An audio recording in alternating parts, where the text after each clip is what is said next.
been a lawyer all my life. I studied law at the University of Kiel in England.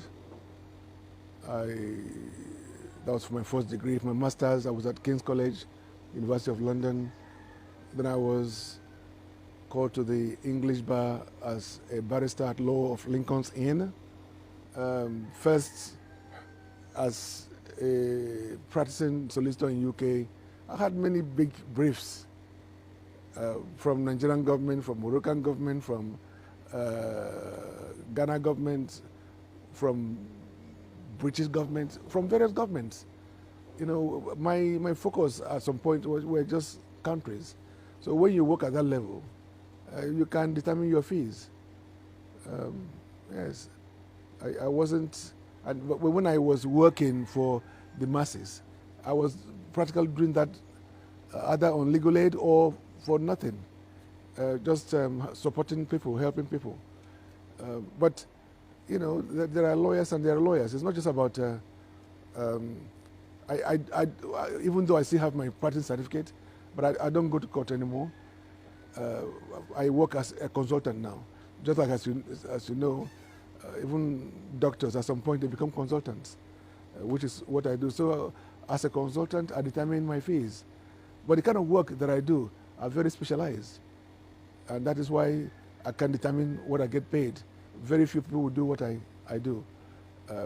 For instance, the issues that led to Paris Club refunds has to do with loans taking over time and the repayment of those loans and the wrongful deductions or over deductions, as the case may be. Not every lawyer will have the benefit of knowing what was wrong in a country like Nigeria and then being able to take it to the Western world, challenging them in courts, in UK, in America, in Austria, in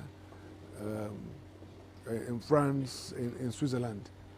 But if you know the level I was operating at that point in time, you know, you can imagine governors of states, like Boni Haruna of Adamawa State, Nyame of Taraba State, Governor Kure then of Niger State, Peter B of Anambra State, Elechi of Ebonyi, and so on and so forth.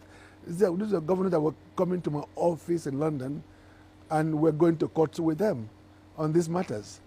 So, and we're talking about huge matters, and I was at the forefront. You know, I gave them the confidence that all I needed was their support, their backing, to be able to stop the wrongful deductions. Because what was happening was sad. The fact that so many states' allocations were practically going towards servicing loans that had been overpaid over time. So we had to stop it. But I give thanks to Obasanjo as well, who listened to me. Obasanjo then, General Gusso, the National Security Advisor, then the General Abubakar, Mohammed Abubakar, the Chief of Staff to the President then. So I had the support that I needed back home. And then coupled with the, you know, official support and backing by the governors. So we're able to get cracking. And my fee was not based on, you know, my fees were determined by me at that point, because the states were not paying me. I told them it was a no win, no fee basis. So I was charging a percentage of whatever was recovered. The same thing when I also had to work for local governments. All the local governments across the country never took out any loans. They never did. And yet the money due to them were subjected to first line charge deductions, where they were taking money from them at source to service loans that they didn't take. Yes, they did not take at all, not even benefiting from. They did not take, and so I felt that I could help them, and again, they didn't fund the litigation. They didn't know that it was possible to stop such deductions at source. But I told them, look, my work will do many things. First of all, it will stop these wrongful deductions, which it did. And secondly, it will refund all the previous wrongful deductions, which also happened. So if I was charging 20% as I did, they were happy. They were happy because this is like a windfall for them. They never thought there was this opportunity. And so it takes just being, it's not just about being a lawyer. It's also being at the right time, at the right place, and knowing what to do for the people. My programs have always been people-oriented.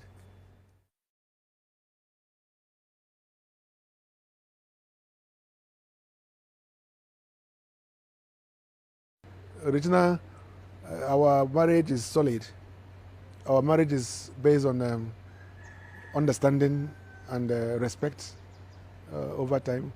I met her and I liked her. We married within 3 weeks.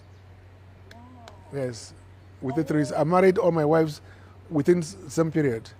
I don't believe in dating anybody to marry them. Don't date anybody you want to marry. Marry them. When you marry them, you begin to fall in love from within the marriage. You know, even in my own culture, as it were, as a kid in the 60s, people, they were not dating. They would marry. In arranged marriages, family to family, they choose a wife. And then most girls were expected to be virgins when they get married. And they build a family from there. And because they didn't know each other before they got married, there's a lot of excitement, a lot of learning to do. And but Regina and I is a story that is interesting because before I met her, I didn't know about her. I don't watch movies, never watch movies. I met her the first time when she came to my house with her mother and her siblings because my place in Delta is a tourist place.